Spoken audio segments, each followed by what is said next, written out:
Why does somebody, get that fat, or they're out of control and they hate themselves, but then they go have another piece of chocolate? Or, why does the person who's the doctor just told them they have cancer, lung cancer, and said, you've got to stop smoking, and some studies show 70% of the people keep on smoking. So you're not talking about a minor issue here, right? It's part of life. But there is an answer, because there are people that do follow through, and there are people that never did before, and then they've never followed through in their life, and now finally they break through. And that's what I try to focus on, is what those people do. What do these people need to get started? Why aren't they starting? We all know the answer is fear. But the difference with you guys or me or anybody who's followed through is we're more afraid of what life would be like if we don't follow through than the person who's willing to settle for what they got and kind of hope it'll change and maybe purchase something for the moment and then not follow through on it. It's almost like overachievers have a little more fear. They're a little more afraid of missing out. They're afraid of not being there, or they got a strong enough reason to follow through. So I'd say, if you're looking at home, you want to give somebody some value, go, where do I start? I'm sick of this. That's a damn good place. So, because guess what? What makes people excited is progress. You don't have to be at the goal yet to feel alive again. You have to make progress. And the first step to progress is making a decision and buying the product. But then they don't do the second step, which is open the damn thing up. In some cases, it's also a recognition of who I am and what I'm capable of. So for somebody whose life is already great, this is about, what if I could take on another skill that could create more freedom for my life? And just saying, I'm not having to go out and try and do it all perfectly right now. What I'm going to do for the next 8 weeks, I'm going to create a little ritual. I'm going to do one thing a day to condition my mind, right, so that I get strong, so I follow through. I'm going to read something. I'm going to listen to something. I'm going to immerse myself. I'm going to go for an intense jog, or I'm going to go lift weights, but I'm going to do it consciously to get in a state where I'm going to follow through. That's number one, because people follow through when they're in state. Second, I'm going to get clear about why this is a must for me. It's not because my back's against the wall, but because I want to master an area of life that could create some freedom. I'm not going to master it overnight, but I got the system, I got the plan. I'm going to do one thing a day. I'm going to work on one subject a week. This week's going to be about figuring out what the right product or industry is. Next week's going to be basics of building traffic. And each week I'm going to make a little progress, and I'm going to get to a goal, whatever that is. They told me when I was on stage, I had this audience of about 15,000 people at the Continental Center. It was during a stretch break. I was doing what I loved, rocking the house. Everybody's going crazy. And they go, the stock's worth $400 million right now. I was like, wow, that's cool. It's like, okay, no one sounds stupid. It's like, what's next? And I went right back to what I loved. Once you break through, then it just becomes a game. The people that are getting your products have not yet broken through in most cases. The breakthrough happens by conditioning your mind every day, by feeding it a role model or story. It's putting yourself in a peak state where you follow through by getting physically strong. It's creating a little ritual of doing a little bit each day, and then you get momentum. But the most important thing of all is what we started out with. Why? Absolutely. Why is it a must for you? It doesn't have to be you're against the wall, but it has to be something you're hungry for, because the only difference in people is hunger. And if you're not hungry, get around people that are hungry and something will hit you. You watch a conversation, you get around people that are doing better, and all of a sudden you start going, my life sucks. I remember I went to a guy in LA. He's one of the most multi-billionaire guys, I'll never forget. And I lived in the Del Mar Castle, and I was really proud. That was like the symbol of me having taken myself from being poor to providing for my family this great place. It's built from castles in Europe overlooking the ocean, not far from you. And I went to this guy's house. He's a billionaire. He took me down to his wine cellar. I don't even drink wine. Went through this whole thing. At the end of the night, I was depressed. I lived in the Del Mar tenement, as far as I was concerned. I really was. I was like, I live in a crappy place, and all my standards changed. All of a sudden, I wasn't willing to settle for living that. All of a sudden, my back was to the wall in a different way, because as a man, I knew I was capable of more. So people can change their standard by getting around where it's better. People can change their standard by getting associated with what's true, like the bills they gotta solve, the problems they gotta do it. Or they can do it because they're excited, because it's something new they wanna take on. Everyone's different, but they gotta find the why, and they gotta come up with some daily rituals to get them going, and just do a step at a time. That's where you get momentum. Awesome. That is awesome. So, think about what's the holy grail between somebody taking action or not. It's one word: certainty. When somebody is absolutely certain, the common word is believe, right? But you can believe at a general level, or you can believe with certain. When you're absolutely certain that if I do this, it's going to get that result, and that result's going to change my life, you'll do it. When you think it absolutely is not going to work, you're never going to do it. The middle no man's land of maybe it'll work, maybe it won't, that's the piece that kills people, right? So if it's a must for you, you got to make it work, right? In our case, right? That's an example. If it's not a must for you and you're not sure, you don't know what to do. So years ago, I'd look around and say, okay, how do people get themselves to follow through that haven't been following through? What's the difference? And I started interviewing hundreds of people, literally, and eventually thousands, because I had thousands of my events. So I'd ask the group to give me their feedback.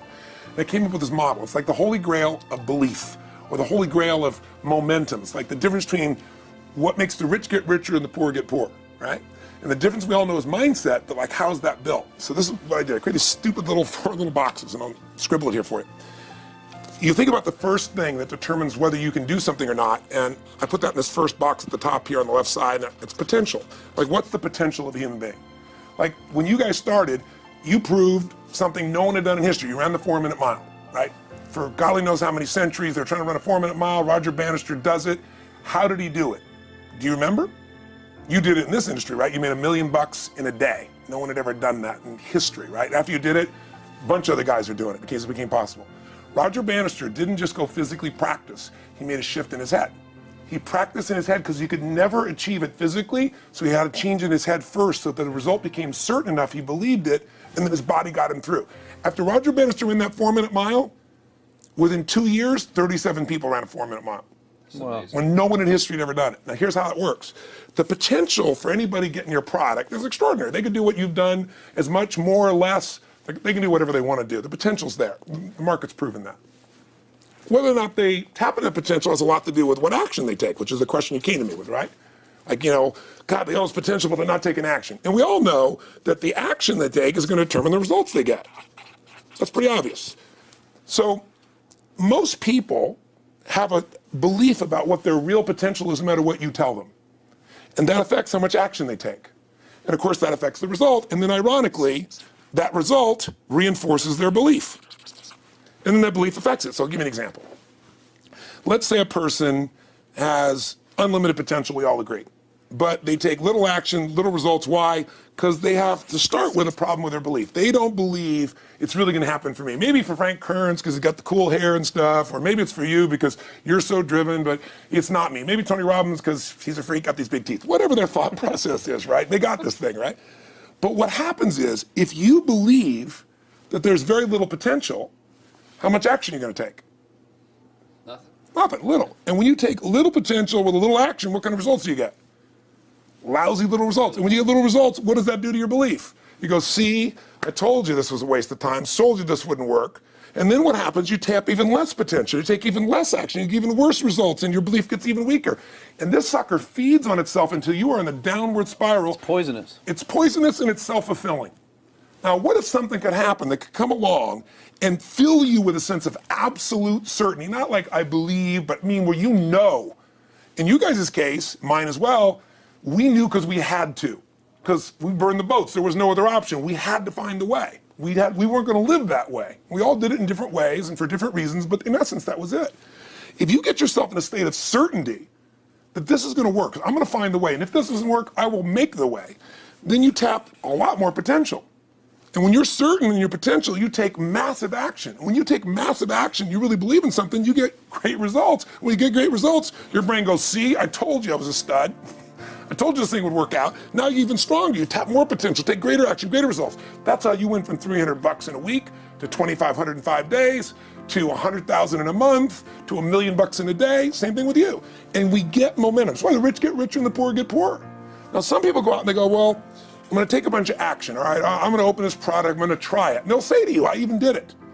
But it's like a salesman who goes and knocks on the door, and he knocks on 100 doors and says, you don't want one of these, do you? yeah, exactly right. You know? And even if he doesn't say it verbally, his face says it because he doesn't believe it's going to work. So his voice, his body, the execution is so weak. Maybe if he talks to 100 people, somebody's going to buy out of pity. They don't want his kids to starve, right? But he's not going to get the result. So the core difference in people is how do you produce certainty when the world isn't giving it to you? You go out and you try. In your case, you're 100,000 in debt, nothing's working. How do you keep yourself going? The way you did it, the way I did it, the way you're doing it, we may not have done it consciously, is we didn't change our potential, that was there. And it wasn't even taking more action. Taking more action with a belief it's not going to work, it's not going to change anything. We got results in our head that made us feel certain as if it had already happened. Now here's the difference. The potential was there the first time, and you took action, and you got a result. But it was 50% less than what you did later on, and the only difference is they changed your belief. How did I change your belief? we didn't work harder on your potential, we didn't take more action. I got you to see the result in advance. I got to see it vividly 2 or 3 times, that's all. Of going further, and then your brain went, oh, I know what to do. Boom, it went there. Isn't that what you did by looking at your cars every single day and envisioning it? I mean, isn't that what you did when you created whatever the vision was? It was $300, $2,500, $1 million in a day? Yeah, That's what's missing for these people. They're not getting that execution is everything, but it doesn't happen if you don't get the psychology set of a state of total certainty. What is that difference in people? This changes people's certainty. People are uncertain they're going to succeed. They want it, but they're afraid. The best way to deal with a fear is get a big enough reason that makes you have to succeed, or condition yourself where you see it and feel it so often that you're certain that you just do it. That's all it really takes.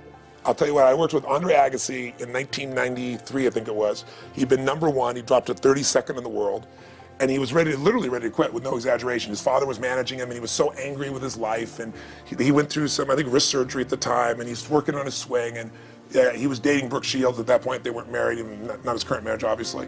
And so she said, you gotta come see Tony. She goes, I don't need motivation. He goes, he's not motivation, man, he's strategy. He'll show you how to make that shift in your head. So he comes, I work with a guy. In the beginning he's saying, do your magic stuff. Like, oh yeah, great, thank you. And I said, tell me, if you ever hit a tennis ball perfectly, and I'm trying to get him in the zone to remember that time, like you visioned, where he was perfect at it. He goes, of course I have. And I get him vision over and over again. And finally he's in the zone, he's feeling that again, right? He's seeing it and he's feeling certain, and the swing is going perfect. And I said, how's that feel? He goes, it feels perfect. I said, but are you thinking about the swing? You're not thinking about the swing. You're not thinking about how to do it. You're just seeing the result you want so vividly that it's there. So all I did was train him how to go in that state over and over again. He won the next weekend. The second weekend he came in second. Within 6 months, he was #1 in the world again. And he gave me unbelievable credit. But all it was conditioning the mind. You did it with tape, so did I.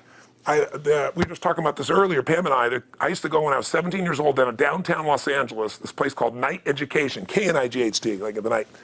And I'd save up all my money, work as a janitor, and I would get these tapes and listen to these things over and over and over again. I went there for years, and I didn't have enough money, and I leveraged everything I had, but I knew how to train my mind. It's the one thing I knew how to do. This man's name is Mario. I saw him in his 80s. He obviously knows how my life turned out and was very proud of the role he played in that process. He used to tell people the story. This guy's the real thing. He didn't just start out this way. This is how Tony did it. He listened to these tapes. He conditioned himself, right? This is the real stuff. He passed away a few years ago. I'm calling his house, and he passed away, and his daughter was there, and she wanted to share with me that how I touched his life and so forth. But the best thing was, I thought, you know what? I want to get those tapes. I want to get that stuff that conditioned. I want to go back to that moment like you did of, that moment was visualizing, now I'm living it. And she said, he left all this in his will to you. So I have all these tapes now that are from the time when I originally went through, and like I'd go to sleep and I had these sleep tapes that conditioned my mind to believe that I could succeed even when I was sleeping, or to build energy in my body. And anybody who wants to succeed has got to know it doesn't just happen. You can buy a product, but you also, with that product, have got to condition yourself. You got to make it a must, and you got to get a ritual. And if you do it, whatever you used to dream about you thought was so huge, you'll just live it. You'll live it like you lived this yesterday, like we're all living the life that we envision. Because we had to, and because we played this game with our head. We got the belief to be real by seeing it enough times and feel it enough times till our brain believed it, and then it made it happen. Which raised the potential, which made us take more action, which got us better results, which raised our beliefs again. That's right. And then that's why the rich get richer and the poor get poorer. So instead of bitching about it, change it. And this is how you change it. It's like a self-fulfilling prophecy. Completely. It's pretty easy to change. Just that one simple exercise was amazing. I'm still like, holy crap, I wonder what else I can do now. But look what most people do. Most people do the opposite of that, right? They get the product, or they think about doing it, and what do they envision? It not working. That's right. The excuses. So they vision it not working. As soon as they envision it not working, they feel uncertain. As soon as they feel uncertain, how much potential they tap? Little, if anything. And so they send back your product, and they listen to the damn thing, And guess what? What does that do, by the way? They make that as another lousy result in their life. I didn't even follow through on that, and they believe even less. This process is the holy grail. It's where the whole game changes, and anybody can do it, and they can do it in a few minutes, and if they do it a few minutes each day, then they get a different life. They do it a few minutes one time, their life changes for the day. We're defined by our rituals. Everybody's got rituals, certain things they do every day. And what we three have in common, and anybody that I know of who has a life that they're living that was once a vision, is we saw it again and again and again, even when it didn't work, even when you lost 100 grand, even when I'm working as a janitor, there was something we would not give up on. And if somebody watching wants to change their life, they got to decide what they won't give up on and then put themselves in the state of momentum by a couple little rituals. Okay, but here's the truth. When somebody says to me, in my business, even more, because a lot of people think I'm a motivator. I hate that term. That's never been what I've done. I do believe in energy and I'm passionate. You know, they see 10,000 people in a room rocking, they go, oh, he's motivating them. I believe in peak state. You get a top athlete, you get in a concert, and you get in state, right? The problem is, to defend themselves so they won't be disappointed again, they lower their expectations. So someone will say to me, well, I'm skeptical or I'm pessimistic. And my response to them is, no, man, you're gutless. It takes no guts to be skeptical. You don't have to have any capacity to be a critic. And now with the web, you don't even have to own that you're the one being the critic. You can burn somebody and, anonymously, right? I said, you know what? It takes guts to believe. And if you think something's gonna do it for you without you putting your guts on the line, you might as well forget it right now. So this idea that I'm skeptical or they got to prove it to me, it's the biggest lie. What that really is your fear talking. You're so scared of failing, you don't even want to get your hopes up. And if you don't get your hopes up, you might say, well, what if they get their hopes up and somebody gets disappointed? How many disappointments have we experienced in our business careers and in our lives? The difference is some people take disappointment and let it destroy them. Other people take disappointment and let it drive them. And you get to choose. Are you going to turn this thing into why it didn't work and a bunch of stories and excuses, or are you going to take this thing that didn't work and figure out what are you going to do to make it work? And it may not happen the first time, the second time, the third time, but the people that are relentless find the way.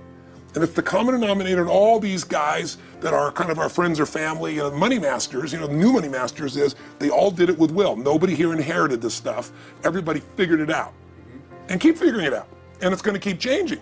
And you say, you know what, 1% of 99% of the money being made is being made by 1% of the people, because only 1% of the people will condition their mind and condition their body and follow through some daily rituals. The rest will tell a story about why it didn't work, how it wasn't their fault. And you got two things in life. You got results or you got a story, And too many people think that that 1% is somehow entitled to it and they're not. Which is, it's just all in the head. It's all in the their head. belief. It's all in the head. Which can be changed with some conditioning. Basic conditioning. You just proved it. Yeah, to us. That's fun. That's why I made Get the Edge and Personal Power, because I understood that from the very beginning. Originally it was 30 days, and years later people would say, I've heard all the great results and everything else, man, but I don't have 30 days, and I'd be behind the glass, focus group, watching these people want to shake them, like, you don't have 30 days to change your life, I thought, okay, I'll make it 7 days, just one, because after 7 days you get momentum. I mean, think about it. When do people's lives change? In a moment. It doesn't change in 10 years. Your life may have sucked for 10 years, but there's one moment when your whole life changed, the moment you decided. You said, no more, and I'm doing it, and you kicked yourself in the ass, and you made yourself go do something, right? When you finally said, enough, no more, I quit, or let's begin, or I love you, there's a moment when somebody's life changes. And that can be gotten in a couple of days. So people watching don't have to wait until they've mastered everything. They got to get started and do what's next, and just put themselves in a state where they start making some progress. Well, there it is. I think that's the answer that can help solve that problem with a lot of people. They'll just pay attention to it and do it. The bottom line is, all three of us and some of the people that we consider as family that are part of this process, we've all done well. We don't need to do this stuff. We're able to do this stuff because underneath it all, people can see in your eyes, Frank, when you talk about $2,500 you made that day and the joy, right? Or you talking about not willing to settle, and just, I don't care what they say. They tell me I'm going to sit here and I should lower my expectations. I'm going to be driving my car in here and they're going to be delivering a video to me. There's something inside of every human being that will make it click. That'll make it so that today is not like yesterday and tomorrow will be different forever. And that process is an emotional hook. And what I hope is people watching this stuff, maybe something in here will piss them off enough or remind them of something or say there is a plan and it isn't just luck. And if I just get my big enough why and I get a little system for conditioning myself, and if I start to feel overwhelmed, I just do one next step. And I keep learning and keep moving forward, I will get there. If we accomplish that out of this conversation, then this conversation was kick-ass and fun, not just for us, but it'll be something that we'll be really proud of a long time. Whether that happens or not really has nothing to do with us, but whether or not people take it in as real and do something with it. I hope they will.